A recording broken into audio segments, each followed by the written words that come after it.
오늘은 로마서 8장 18절에서 25절까지의 말씀으로 상처 입은 예배자라는 제목으로 하나님의 말씀을 나누겠습니다. 여러분 피곤하시죠?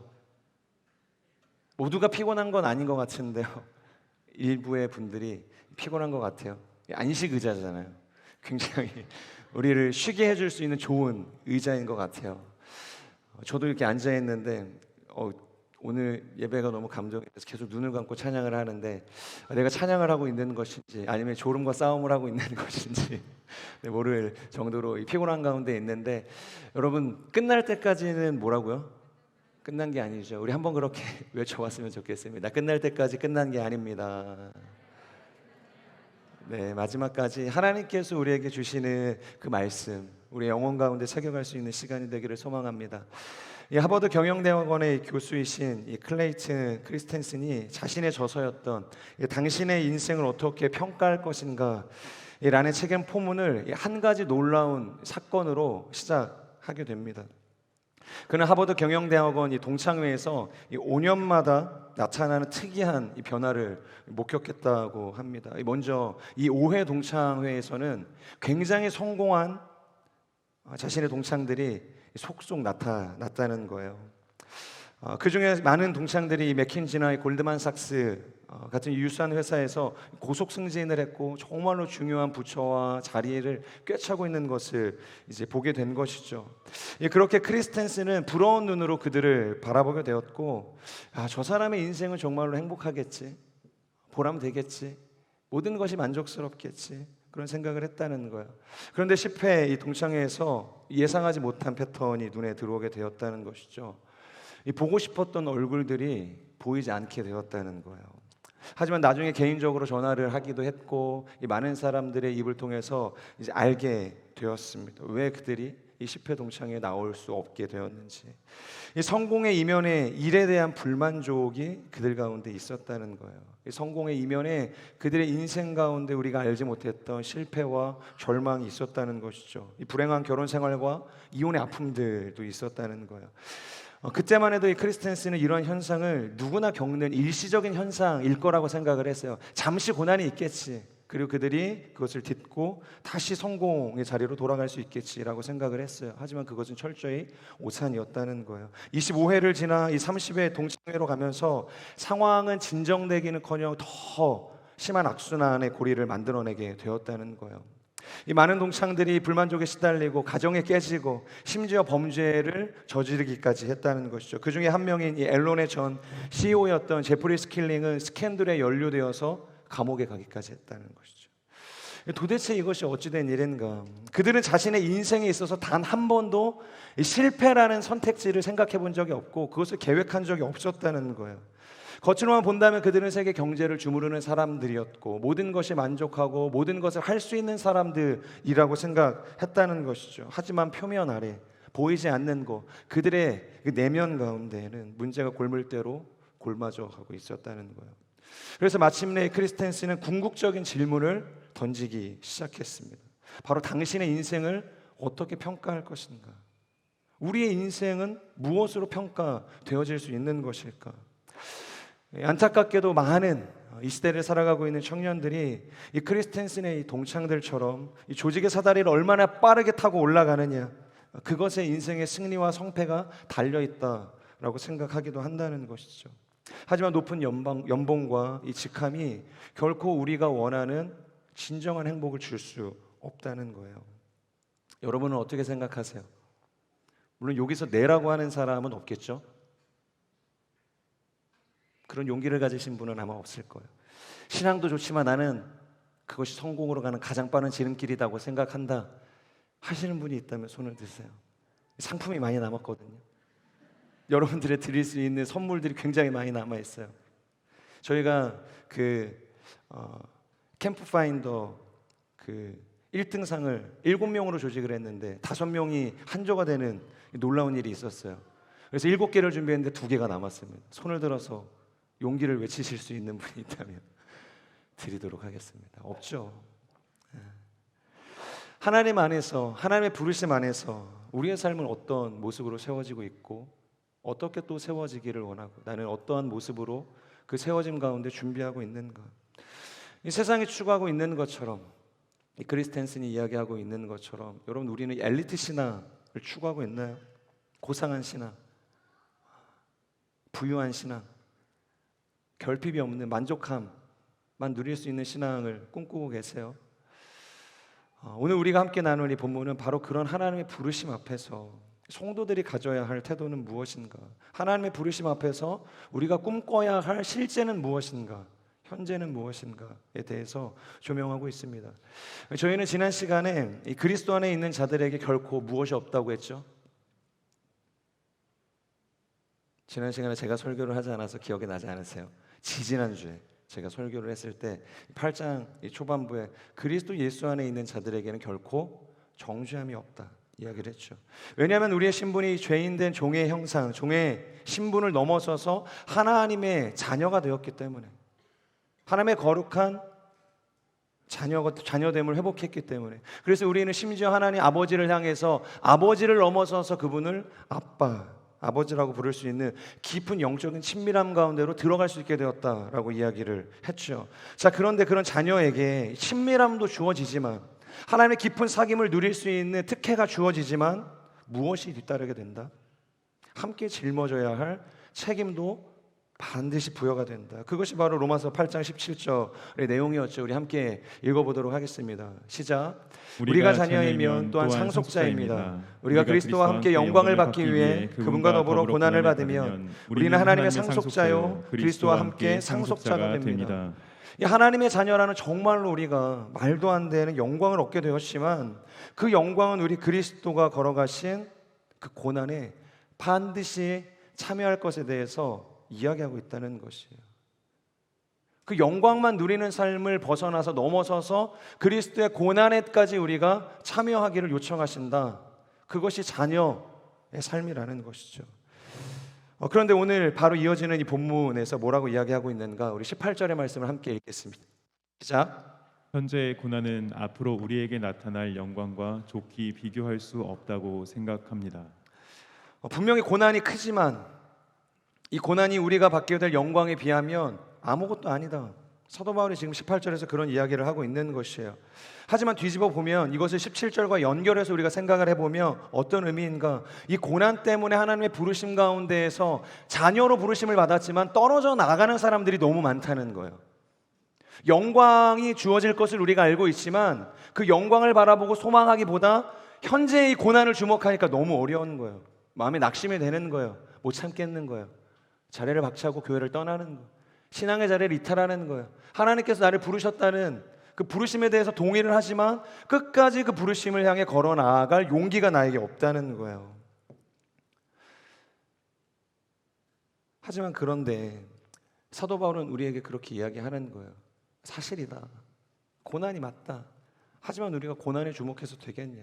하나님의 이 영광이 우리에게 주어지게 될 텐데 그 하나님의 영광은 우리가 당하고 있는 이 고난과 결코 비교할 수 없다. 하나님 주실 영광에 몰입해라. 지금 그렇게 이야기하고 있어요. 하지만 그런데 여러분 그게 말처럼 쉽습니까? 열심히 우리가 예배하고 가다가도 사소한 마음의 낙심이 찾아올 때 우리의 태도가 돌변하게 되잖아요.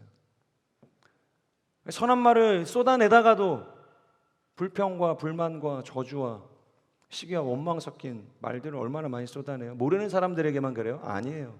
가까운 사람들에게도 동일한 말들. 제가 가끔씩 그런 이야기 하거든요. 나를 헐크로 만들지 마라.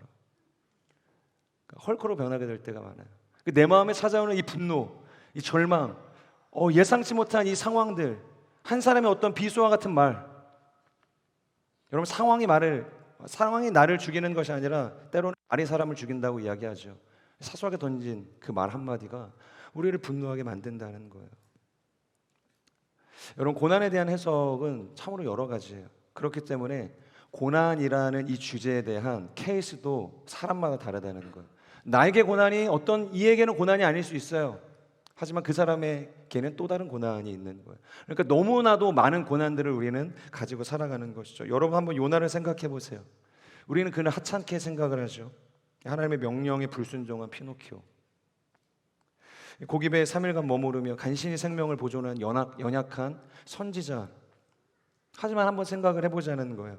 만약 하나님께서 우리의 삶에 이 요나와 같이 말도 안 되는 불합리한 요청을 하실 때, 우리에게 오라고 말씀하실 때, 여러분 예스하고 나아가실 수 있는 사람이 얼마나 있겠냐는 거예요.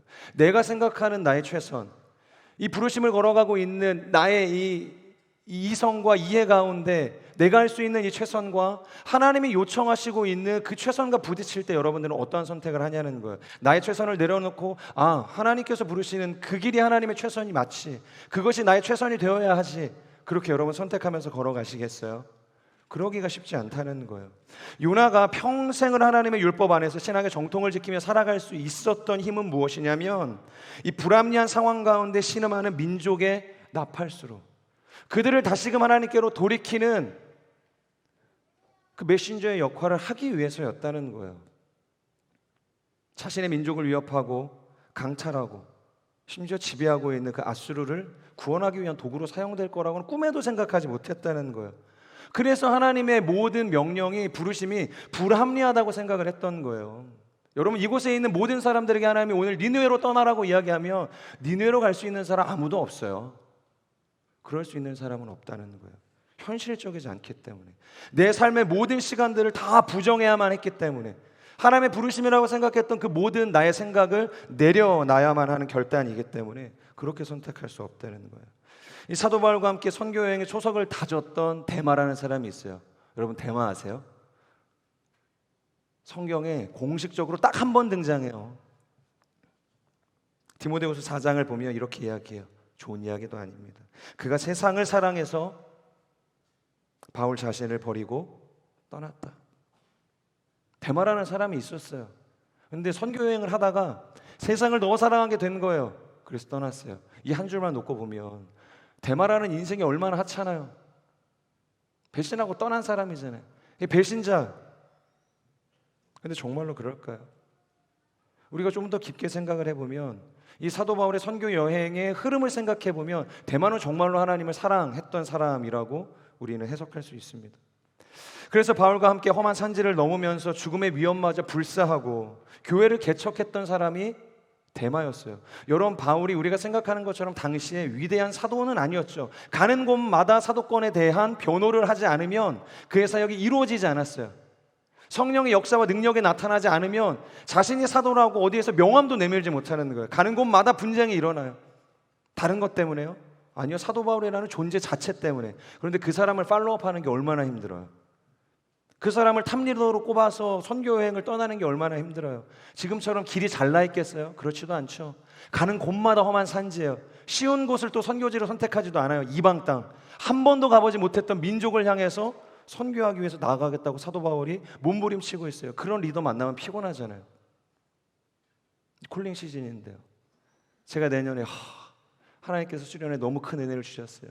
내년에 좀 더 대단한 기획을 통해서 공동체에 이바지하겠습니다. 자, 그럼 제가 MC를 콜링하고 리더십을 콜링하고 주요 요직들을 콜링하면 여러분 순종하시겠어요? 제가 막 브리핑을 하는 거, 내년에 이걸 할 거예요, 저걸 할 거예요. 예전에 하흥주 목사님께서 갑자기 강대상에서 우리는 일본 열도를 품을 것입니다. 아무에게도 그런 이야기를 하지 않았어요.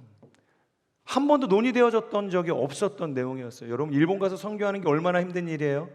그것을 비전으로 품는다는 거, 사람들을 설득하고 상황을 만들고 재정을 모으고 기획을 하고 정말로 수년의 시간을 통해서 준비되어지고 난 다음에 선교를 해도 힘들잖아요. 그런데 갑자기 하영주 목사님이 올라오셔서 우리는 일본을 품을 것입니다.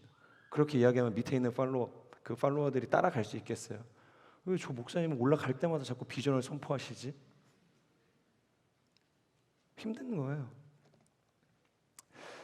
여러분, 바나바와 이 바울과 싸웠던 이유가 뭘까요? 마가 때문에 싸웠어요. 마가.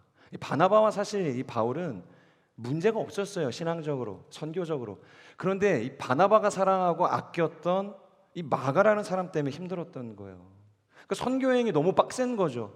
자꾸 너무 어려운 길을 향해서 이 사도 바울이 선교의 길들을 열어가는 거예요. 산을 넘어가야 되고 자꾸 죽을 어떤 자리를 향해서 발걸음을 돌리고, 그러다 보니까 자신이 받지 말아야 할 부당한 대우까지도 계속 받게 되어지고 쉬지 못하고 복음을 전하게 되어지는 그 타이트한 일정이 너무 힘드니까 불평이 나오는 거예요. 야, 좀 천천히 하자. 좀 쉬엄쉬엄 하자. 꼭 이렇게까지 해야겠냐? 좀 적당히 전하자. 우리도 좀 생각해야지. 그러다가 트러블이 난 거예요. 그러니까 바울이 야, 두 번째 전도 여행 갈 때는 얘 데리고 가면 안 되겠다. 그래서 바나바와 사도 바울이 갈라져서 따로 선교 여행을 하게 된 거 아니에요. 결국 2차 이 선교 여행에서 이 바나바와 마가는 이 사도 바울의 선교 여행의 리스트에 포함되어지지 않았어요. 그런데 여러분, 데마라는 사람은 이 정도의 이 사도 바울의 이 선교 여행을 완주했던 사람이었다는 거예요. 우리가 하찮게 치부할 만큼 그저 그런 사람으로 평가할 수 없다는 것이죠. 어지간한 고난에는 익숙했던 사람이었어요. 감당할 수 있었던 사람이었어요. 그런데요, 그것이 한 번, 두 번, 세 번, 크든 작든 멈추지 않고 계속해서 찾아오는 그 고난 앞에 결정한 거예요. 더 이상은 못하겠다. 타협한 것이죠. 그래서 그가 선택한 것이 복음이 아니었고 하나님의 선교가 아니었고 세상이었다. 그것이 그의 인생을 향한, 신앙을 향한 사도 바울의 한 줄 평이었어요. 그리고 그것이 맞다 했기 때문에 성경에 기록되게 하셨겠죠. 여러분, 굳이 성경을 말할 것도 없이 나의 인생만 놓고 보아도 별반 다를 바 없다는 거예요. 나의 인생은 어때요? 데마랑 비교할 때 우리가 6개월 선교 FA를 작정을 하죠. 아무 고민 없이 여러분 헌신하실 수 있는 분 계세요? 자신의 삶을 다 내려놓고 직장 내팽겨치고 학업 뒤로 하고 가정의 반대에도 불구하고 저는 폴란드로 갈게요. 6개월만 있다 올게요. 재정 필요 없어요. 제가 알아서 도네이션 할게요. 걱정하지 마십시오.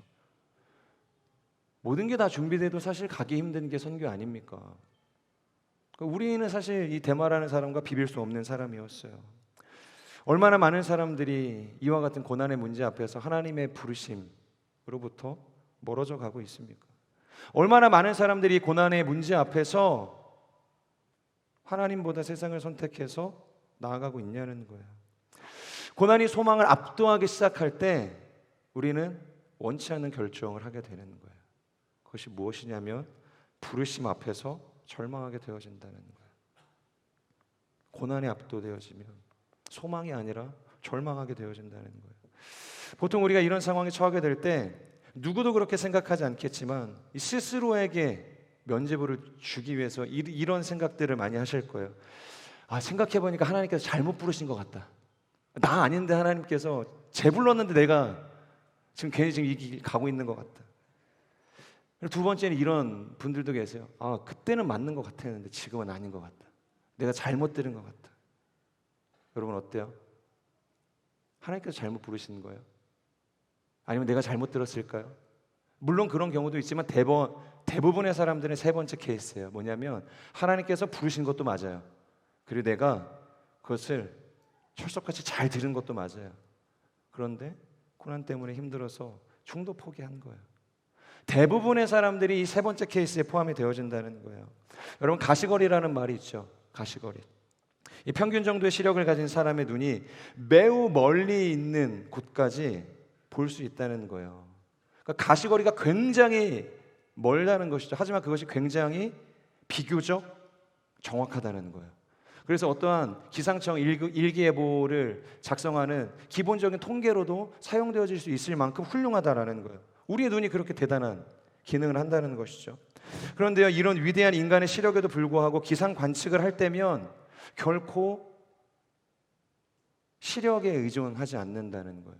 결국에는 기계를 사용한다라는 것이죠. 왜 그런지 아세요? 인간의 시력이 그렇게 먼 거리까지 가시거리가 확보되어지고 비교적 선명하고 분명하고 명확한 기준을 잡아낼 수 있는데 왜 굳이 불편하게 이 기계를 사용해야만 하는가? 바로 사람의 눈은 이 외부의 미세한 요소에 있어서 너무나 쉽게 가려지고 좁아지고 왜곡되어진대요. 너무나도 좋은 기능을 하고 있지만 정말로 작은 변수에도 그 초점이 흐려지게 된다는 거예요. 그러니까 봐야 할 것을 분명하게 보지 못하게 한다는 것이죠. 여러분, 사도 바울이 이러한 우리의 연약함에 대해서 지금 이야기하고 있는 거예요. 하나님의 자녀이면 상속자요. 상속자면 마땅히 고난도 받아야 한다. 그렇게 예수님께서 말씀하시고 우리를 부르셨는데 우리는 그렇게 생각하지 않는다는 거예요. 복음을 받고 교회를 열심히 다니고 신앙생활을 하고 수련회를 가면 뭔가 나의 인생에 극적인 변화가 일어날 거라고 생각을 하지만 여전히 나의 삶을 바뀌지 않는 거예요. 집에 갔더니 부모님 똑같아요. 나의 신앙의 패턴은 똑같아요. 직장 갔는데 상사를 사랑하지 못하고 원망하는 마음이 계속해서 차오르는 거예요. 나는 변한 게 없어요. 신앙생활을 해도 계속해서 고난이 연속되어진다는 것이. 뭔가 특별한 부르심 가운데 서 있게 될 때 더욱이 하나님의 특별한 인도하심을 우리가 기대하잖아요. 하나님이 부르셨으니까 하나님께서 책임져야지. 나의 힘으로 할 수 없다고 내가 두 손 들고 하나님께 나아가는데 그러면 하나님 나 이끌어 주셔야지. 그런 특별한 어떤 하나님의 능력을 우리가 기도하잖아요. 기대하잖아요. 출애굽한 이 광야의 한복판에서 우리를 죽이기 위해서 뒤따라오는 이 애굽의 군대를 여러분 상상하세요?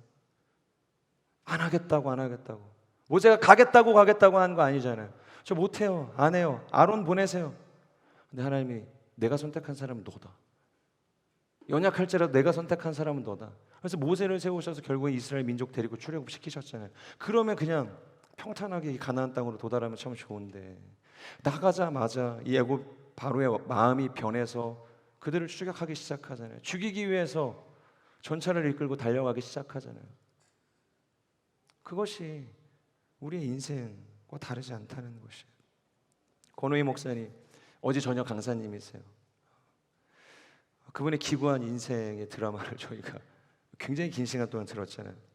정말로 오래 기억에 남을 것 같아요. 더 이상 새엄마는 없었으면 좋겠다. 더 이상 새엄마는 없었으면 좋겠다. 처음에 이게 무슨 말인가 했어요. 새엄마가 네 분이시래요. 친엄마는 나를 버리고 아버지는 중이 되고, 중이 된 것은 정말로 그래도 기가 막힌 일이지만 중이 됐으니까 더 이상 새엄마는 없겠다 생각을 했더니 무당을 데리고 왔어요. 무속인을 데리고 왔어요. 그것도 그냥 무속인이 아니라 칼춤 추고 작조 타는 그런 무속인. 그런 무속인을 데리고 와서 엄마라고 해야 하는 상황으로 아버지께서 몰고 가셨다는 거예요. 이런 상황들, 이러한 삶들, 이것이 우리의 인생 가운데 특별한 어떤 누군가의 일상이 아니라는 거예요.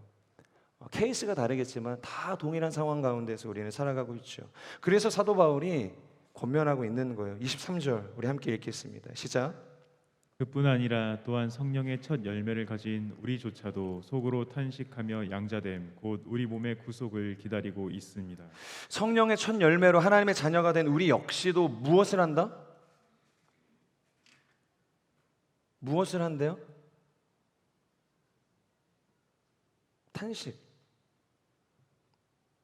탄식한대요. 여기서 말하는 것은 정말로 갑자기 감동적인 일이 나타났을 때 마음의 탄식, 그런 탄식이 아니죠. 한탄을 이야기하는 거예요. 절망 섞인 숨소리를 이야기하는 거예요. 구원을 받은 우리의 인생도, 성령님을 통해서 중생의 거듭남을 경험한 우리의 인생도 하나님의 부르심이라는 그 부르심 가운데 분명하게 서 있고 살아가기를 힘쓰는 우리의 인생도 여전히 이 탄식 가운데서 벗어날 수 없다라고 이야기하는 거예요. 고난이라는, 절망이라는 우리의 신앙 앞에 끊임없이 도전을 주는 그 문제 앞에서 우리는 변함없이 탄식하는 인생을 살아가게 된다는 것이요. 여러분, 양자가 되고 성령의 첫 열매를 가진 우리의 인생도 고난의 문제를 비껴갈 수 없다. 그것을 기억해야 됩니다. 이 에드먼드 스타이물이라는 신학자가 이런 이야기를 했어요. 좋은 설교는 예쁜 리본으로 마무리된 이 정갈한 상자가 아니다. 오히려 좋은 설교는 누군가가 깊은 물속으로 뛰어든 직후 호수 표면에 끊임없이 일어나게 하는 파문과도 같다. 여러분, 우리의 부르심도 마찬가지라는 거예요. 꽃길만 걷는 길, 꽃길만 걷는 부르심, 여러분 그런 거 없어요. 그런 부르심 없다는 거예요. 부셔지고 무너지고 넘어지면서 아무것도 손에 잡히지 않음에도 불구하고 그럼에도 걸어가야 하는 길, 그 길이 하나님의 부르심이라는 거예요. 사랑하는 여러분, 우리의 생각이 바뀌어야 돼요. 계속해서 강사님들이 오셔서 이야기했잖아요. 해석이 바뀌어야 된다. 인식이 바뀌어야 된다. 바라보는 관점이 바뀌어야 된다. 여러분, 왜곡되고 변질되어진 우리의 시야가 한꺼풀 벗겨지기 시작할 때 우리는 고난 가운데서도 영광을 마주하며 승리의 길로 나아갈 수 있게 되어진다는 거예요. 이 씨 뿌리는 비유 우리가 잘 알고 있죠. 모든 사람들이 다 나는 좋은 밭이라고 생각하죠. 혹은 좋은 밭이 아닌데 좋은 밭이기를 원하죠. 다들 30배, 60배, 100배의 결실을 맺는 그러한 옥토와 같은 땅이 되기를 바란다는 거예요. 하지만 여러분, 처음부터 이 좋은 밭, 이 옥토라는 밭이 처음부터 그런 밭이 아니었다는 거예요. 처음부터 완전한 밭이 아니었어요. 처음부터 내가 심은 것보다 더한 것을 결실할 수 있게 하는 그런 좋은 토양이 아니었다라는 거예요. 몇 번의 봄을 맞이하고 겨울을 맞이하고 땅이 얼어붙고 다시 녹아지는 그 수많은 과정을 겪어내고 곡괭이와 삽에 의해서 부셔지고 깨어지고 고르지 않는 돌들이 걸러내어지고 난 이후에 비로소 좋은 밭이라고 불려질 수 있게 되어진다는 거예요. 여러분, 밭이라고 우리의 마음이라고 다르지 않다는 거예요. 누가복음 8장 15절을 한번 보시겠어요? 이렇게 쓰여져 있습니다. 좋은 땅에 있다는 것은 착하고 좋은 마음으로 말씀을 듣고 인내로 결신하는 자니라. 좋은 땅이 되기 위해서는 무엇을 해야 된대요? 인내해야 한다. 좋은 마음으로 말씀을 듣고 그것을 받았다면 인내해야 한다. 인내로 그것을 결실해야 한다라는 거예요. 여기서 인내라는 이 헬라어 원어의 뜻은 무엇이냐면 이해할 수 없을지라도 이해해야 한다. 뭐라고요? 이해할 수 없을지라도 이해해야 한다. 그것을 지금 예수님께서 비유로 들어서 인내라고 이야기하는 것이에요. 고난이 있어도 그것을 주님의 뜻으로 우리가 아멘하고 견뎌낸다는 거예요. 여러분, 그것이 바로 좋은 밭이에요. 옥토와 같은 밭이 되는 거예요. 여러분, 지금부터 기도 그렇게 하셔야 돼요. 이해가 되지 않아도 제가 이해하겠습니다. 그것이 좋은 밭인 줄 내가 믿습니다. 하나님이 이해할 수 없는 그 부르심 가운데 그것을 이해하기 위해서 노력하기보다 이해되어지지 않는 순간 속에서도 그것을 받아들이고 순종할 수 있는 인생이 되어지기를 소망합니다. 그런 우리의 사고의 전환, 인식의 전환, 기도의 방향이 전환되어져야 한다는 거예요. 고난 없는 인생의 황금대로가 열리는 것이 아니라 좁은 문이고 좁은 길, 찾는 이가 거의 없고 누구도 환영하지 않는 길, 가고 싶지 않은 길. 하지만 성경은 우리에게 끊임없이 말하고 있죠. 고난을 받아야 한다. 우리가 자녀이고 상속자이면 그에 합당한 고난도 받아야 한다. 요한복음 15장 18절에서 예수님께서 이야기하세요. 세상에 너희를 미워하면 너희보다 먼저 나를 미워한 줄 알아라. 그러니까 예수님도 고난 받으셨다는 거예요. 이유만으로, 존재만으로 여러분 미움을 받으면 얼마나 서러워요. 그리고 그 사람을 좋아한다는 이유만으로 배척을 당하면 그건 또 얼마나 억울해요. 근데 우리의 인생이 그렇다는 거예요. 예수를 믿는 것만으로 우리는 미움을 받는 인생이라는 것이죠. 디모데후서 2장 3절을 보시겠어요? 내가 그리스도 예수의 좋은 군사로 나와 함께 무엇을 받으래요? 고난을 받으라. 그러니까 우리는 예수 그리스도의 좋은 군사로 부르심을 받았어요. 그 군사가 해야 할 일은 무엇인가? 나와 함께 고난을 받는 일이라는 것이에요. 여러분, 성경 어디에서도 구원을 받고 자녀가 되었다는 것이 고난에 대한 면제권, 프리패스를 이야기하고 있지 않습니다. 오히려 고난을 더 받으라고 부추기고 있어요. 아예 자원에서 고난 앞으로 나아가라고 이야기하고 있다는 것이에요. 여러분, 우리는 주님을 몰라도 너무 모른다는 거예요. 성경을 몰라도 너무나도 모르는 것이에요. 자녀로 살아간다는 것, 하나님의 부르심 앞에 우리가 살아간다는 것은 무엇인가를 전혀 고려하고 이해하지 않으려고 한다는 거예요. 세례 요한의 삶이 어땠어요? 구원의 도를 전하는 것으로 그의 삶이 좀 나아졌나요? 분수했어요? 부유한 인생을 살았나요? 사람들의 존경과 명예를 받아서 그걸 자기 위안으로 삼아서 살았나요? 그렇지 않죠. 그의 인생은 광야 한복판, 만날 사람이 거의 없는, 광야로 왜 나갔냐면 숨어 지내는 사람들이 광야에 많았어요. 그래서 광야로 나간 거예요. 할 일 없어서 그냥 광야로 나가서 말씀을 전했던 게 아니에요. 광야에 숨어 살고 있는 사람들에게 복음을 전하기 위해서 광야로 나아갔던 것이에요. 광야 한복판을 주무대로 삼는 인생이었죠. 누가 주목하겠어요? 사실 주목받을 수 없는 인생이죠. 메뚜기나 주워 먹고 어울리지도 않은 이 허리띠, 메뚜기를 주워 먹고 낙타 털옷을 입고서 그러고 살아가고 있는데 거기에 또 무슨 격식을 차린다고 허리띠를 돌라매고 있는 거예요. 얼마나 웃긴 폼이에요. 그리고 지팡이 들고 복음을 전하고 있는 거예요. 세례 요한, 우리가 떠올리는 것처럼 그렇게 화려한 인생을 살았던 존재가 아니었다는 거예요.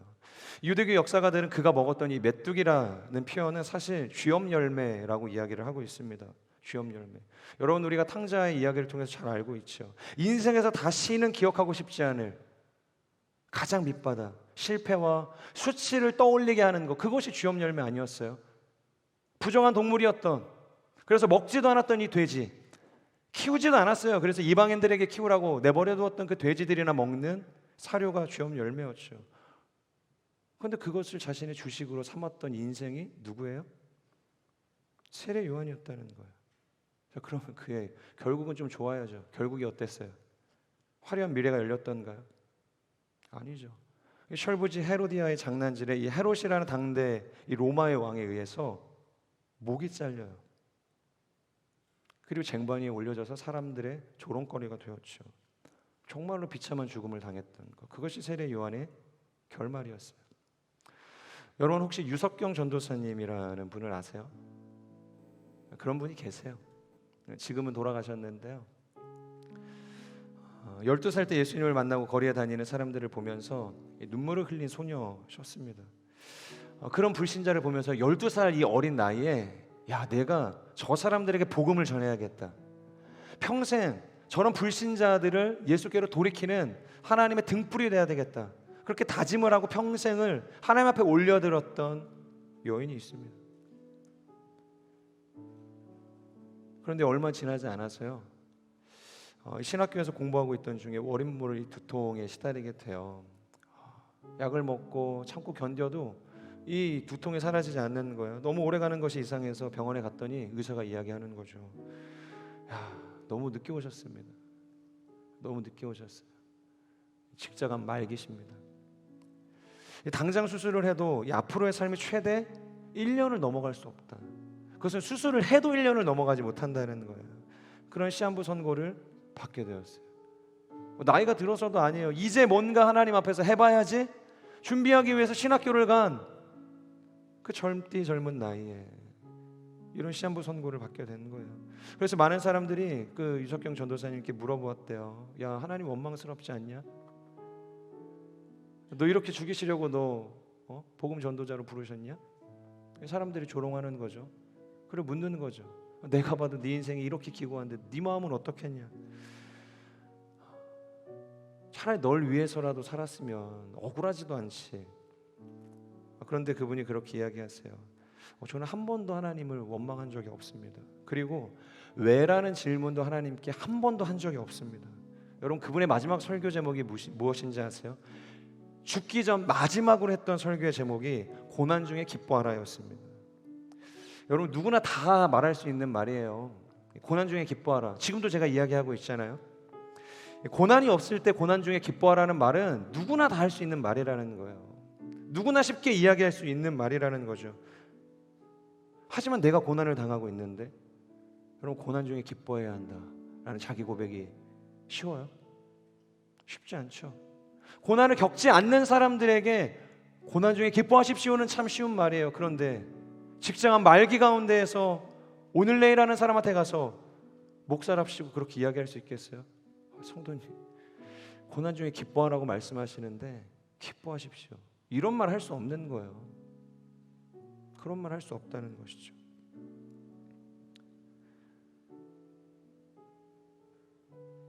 그 이명규 목사님 첫째 날 저녁 강사님이셨어요. 원래 잘 하시던 그 단체 사역이 있었어요. 그런데 하나님이 부르셔서 접으시고 교회를 개척하셨다고 하셨잖아요. 같이 하겠다고 헌신했던 팔로들이 많았어요. 뭐 물질로, 재정으로, 뭐 여러 방면에서 내가 헌신하겠습니다, 섬기겠습니다, 이렇게 옆에서 이렇게 바람을 일으키셨던 분들이 많이 계셨겠죠. 그래서 하나님께서 또 마음을 주셔서 해야겠다라고 작정을 하고 교회 처소를 구하고 교회를 개척했을 때 뭔가 대단한 하나님의 부르심이었으니까 변화를 기대했겠죠. 근데 뭐라고 이야기해요? 6개월 열심히 사역하고 났더니 코로나가 찾아왔더라. 그러니까 하나님의 부르심이라는 게, 그리고 우리 인생에 찾아오는 이 고난이라는 게 예측할 수 없는 순간에 찾아와서 카운터 펀치를 날린다는 거예요. 그러니까 그게 우리에게 정말로 다시 일어날 수 없는 큰 데미지를 안게 만든다는 거예요. 그런데 여러분, 이 유석경 전도사님이 이렇게 이야기하셨어요. 어떻게 사람이 곧 죽는다, 그것도 아주 비참하게, 아주 고통스럽게 죽는다, 그런 이야기를 듣고도 이렇게 행복하고 평안할 수 있을까?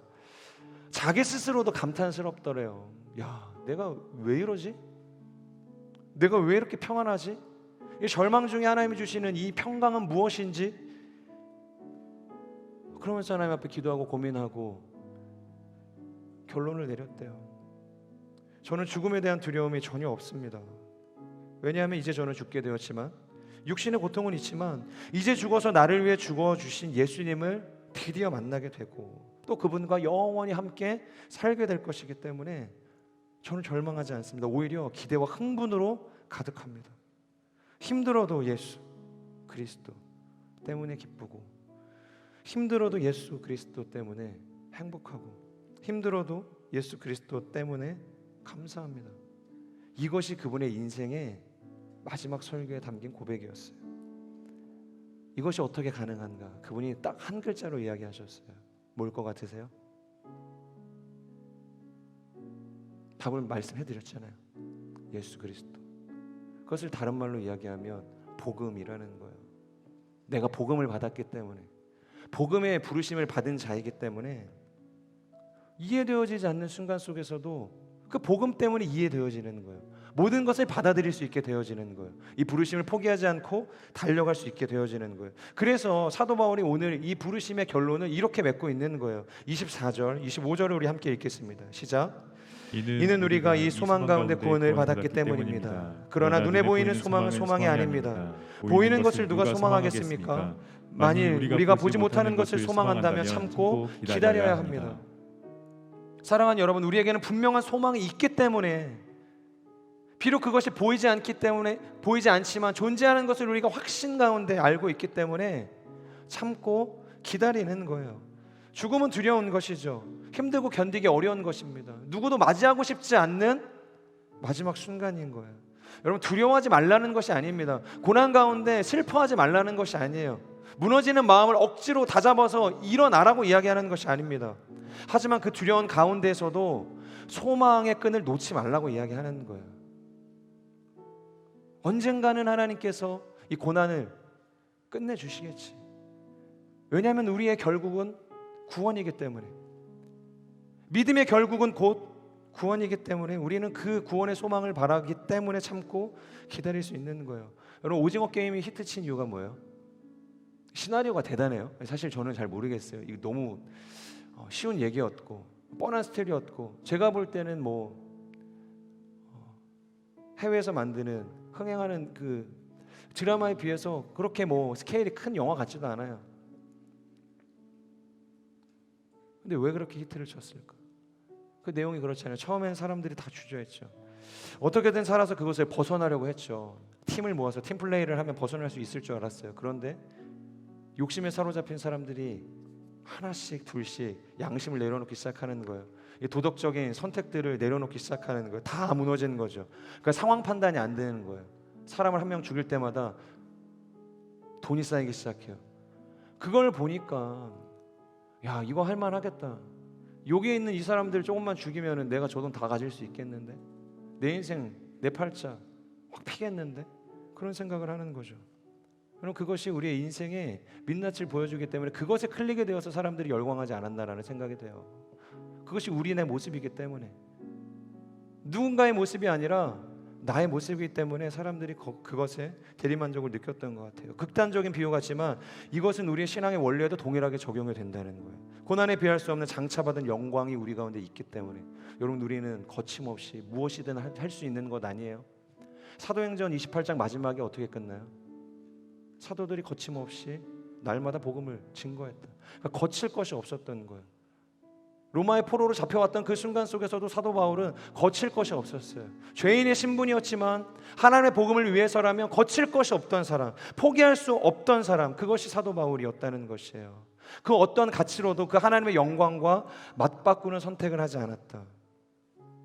여러분, 우리가 정말로 소망한다면, 이 복음이라는 거룩한 부르심 가운데 살아가고 있다면 참고 인내할 수 있어야 되는 거예요. 인내로 열매를 보기까지 달려갈 수 있어야 하는 것입니다. 과연 나는 기다리고 있는가?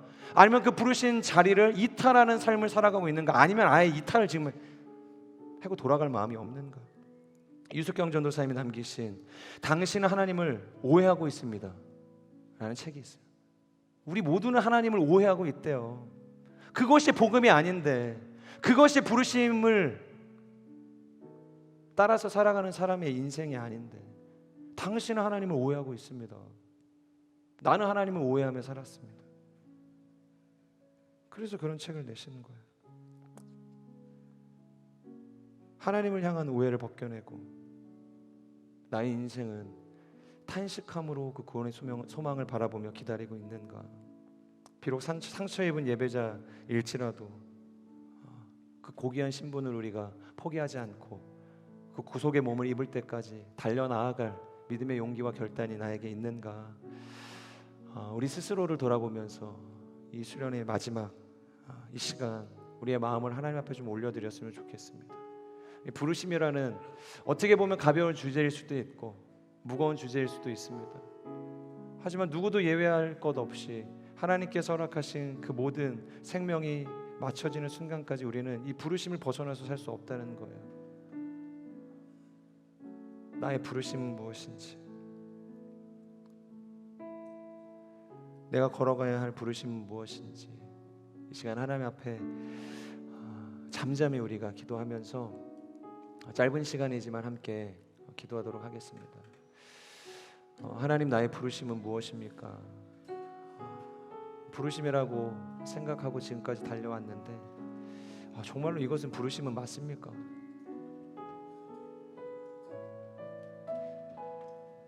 다시 한번 하나님 안에서의 부르심이 회복되게 하여 주시옵소서.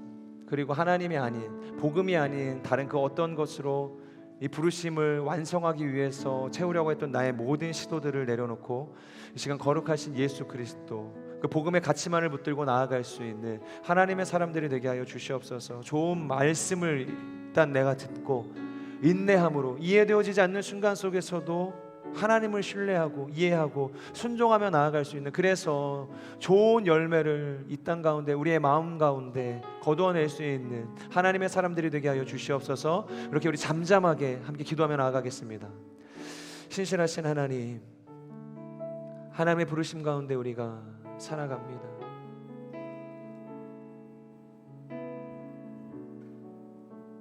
그 하나님의 인도하심을 구하고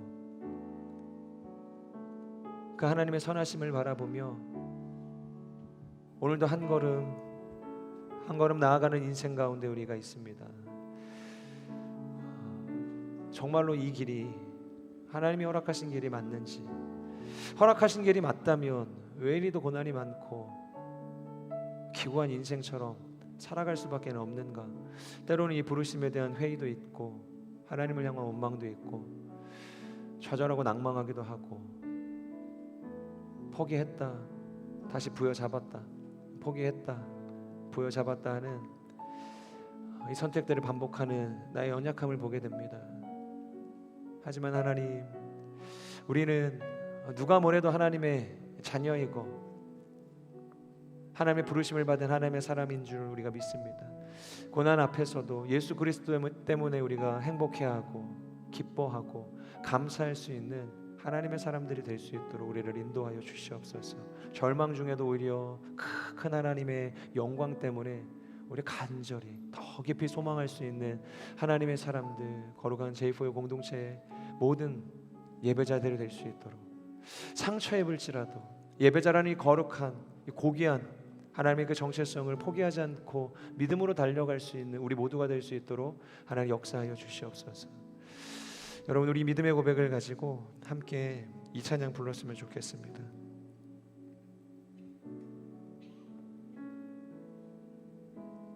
아무것도 두려워 말라.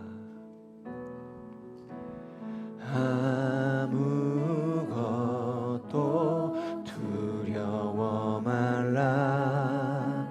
주 나의 하나님이 지켜주시네.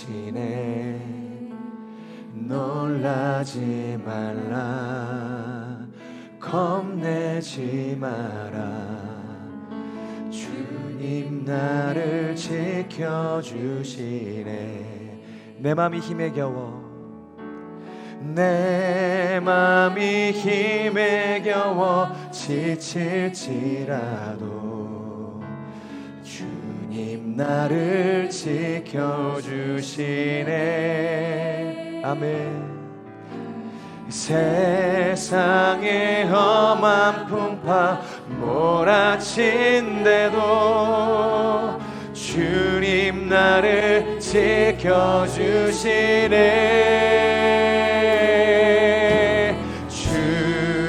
주님은 나의 산처,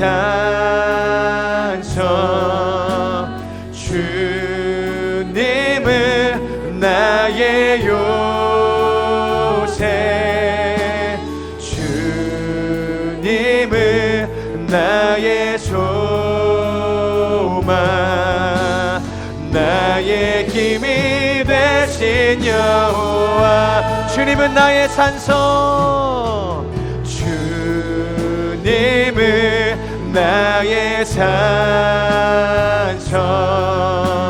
주님은 나의 요새, 주님은 나의 소망,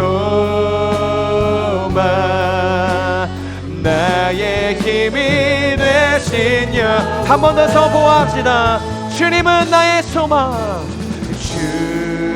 주님은 나의 산처, 주님은 나의 요새, 주님은 나의 소망, 나의 힘이 되신 여호와. 우리 이 시간 함께 기도하며 나아갑시다. 주님, 우리가 고백한 이 찬양의 고백처럼, 또한 사도 바울을 통해서 주신 그 하나님의 가르침처럼 고난 중에도 우리가 낭망하지 않고 절망하지 않고 나의 소망이 되시는 여호와 한 분으로 인하여서 우리가 힘있는 하나님의 그 부르심을 향해 나아갈 수 있도록 하나님 우리를 인도하여 주시옵소서. 복음 때문에 우리가 기뻐하고, 복음 때문에 우리가 감사하고, 복음 때문에 우리가 즐거워하는 거룩한 인생의 여정이 될 수 있도록 하나님 우리를 인도하여 주시옵소서. 간절한 고백을 주님 앞에 올려드리며 우리 주여 간절히 선포하며 기도하며 나아갑시다. 주여, 신실하신 하나님, 오늘도 우리를 부르신 그 완전하신 이름을 찬양합니다. 하나님, 그 세상의 모든 시련과 그 고난과 그 험난한 여정 속에서도 하나님께서 허락하신 그 복음, 하나님 그 믿음을 따라서 하나님의 그 부르심을 향해 달려나아가는 우리의 인생이 될 수 있도록 역사하여 주시옵소서. 하나님의 말씀을 따라서 우리가 나아갈 때 이해되어지지 않는 순간 속에서도 하나님 우리가 이해하게 하여 주시옵소서. 단순히 그것이 이성과 합리의 논리를 가지고 나아가는 것이 아니라 하나님이시기에 그것을 우리가 이해로 납득하고 받아들이며 나아가는 순종의 고백이 되어질 수 있도록 역사하여 주시옵소서. 하나님, 우리 모두가 하나님의 그 부르심 가운데 이탈하지 않고 순종하며 나아갈 수 있도록 하나님 인도하여 주시옵소서. 우리가 걸어가는 길은 넓은 대로가 아닙니다. 하나님, 산다리가 좁고 좁은 문이고 좁은 길입니다. 하지만 그 길만이 생명의 길이고 소망의 길이 되는 줄 우리가 믿사오니 하나님 우리를 인도하여 주시옵소서. 절망 중에도 우리가 낭망하지 않게 하여 주시고 오직 우리가 탄식함으로 하나님 그 구원을 바라보며 나아갈 수 있도록 하나님 우리를 인도하여 주시옵소서. 나의 산성이 되시는 주님, 나의 요새가 되시는 주님, 나의 구원의 반석이 되시는 주님, 거룩한 소망이 되시는 주님을 찬양합니다. 신실하신 하나님, 우리의 평생의 삶이 그 하나님의 부르심을 바라보며 나아가는 복된 인생의 여정이 되어지길 소망합니다. 우리가 2박 3일의 시간 동안 이 캠프파이어라는 주제를 가지고 하나님께로 나아갔습니다. 하나님께서 허락하신 처소에서 하나님의 불이 임하고 우리의 존재가 회복되어지고 다시 한번 예배자로서 하나님의 그 선교의 부르심으로써 회복되기를 결단하는 마음을 가지고 우리가 간절히 예배하고 기도했습니다. 하나님, 우리의 인생 가운데 하나님의 거룩한 불이 떨어지게 하여 주시옵소서. 성령의 불이 떨어지게 하여 주시옵소서. 우리 공동체 가운데 주의 불로 임하여 주시옵소서. 그래서 우리의 인생이 다시 한번 주님 안에서 회복되어지고 변화되어지고 구별되어지고 정화되어지는 놀라운 회복의 부르심 가운데로 나아갈 수 있도록 하나님 역사하여 주시옵소서. 코로나를 넘어서 3년간 움츠리고 있었던 우리의 믿음이 다시 한번 하나님 안에서 부유함을 경험하고 온전함을 향해서 달려나갈 수 있도록 하나님 인도하여 주시옵소서. 그 믿음의 부르심 가운데로 우리를 인도하셨음을 우리가 다시 한번 고백하며 나아갑니다. 각자에게 주신 그 모든 말씀들이 한순간에 소멸하고 사라져버리는 하나님 상한 갈대와 같이 되지 않게 하여 주시고, 우리의 영혼의 심지를 굳게 세우고 오직 예수 그리스도를 향해서 나아가는 거룩한 표대로서의 기능을 발휘할 수 있도록 하나님 우리 가운데 심어주신 그 모든 말씀이 열매 맺게 하여 주시옵소서. 거룩한 능력으로 역사하게 하여 주시옵소서.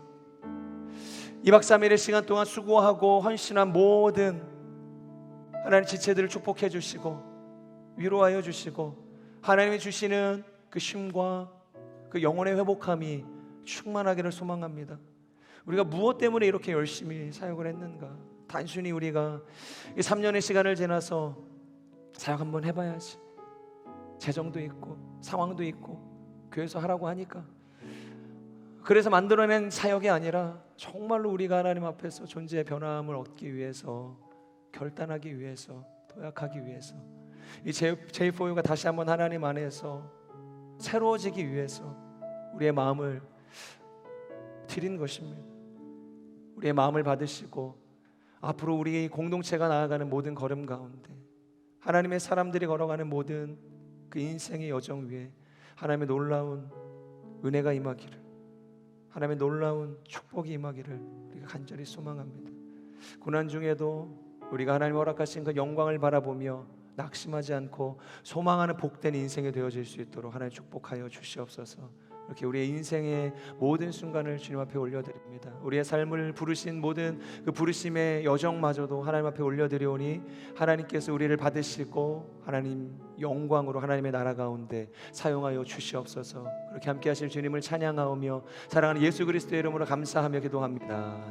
아멘. 우리 존귀하신 주님, 우리 가운데 귀한 수련회를 허락하신 주님 앞에 우리 감사와 큰 영광의 박수 올려드립시다. 아멘.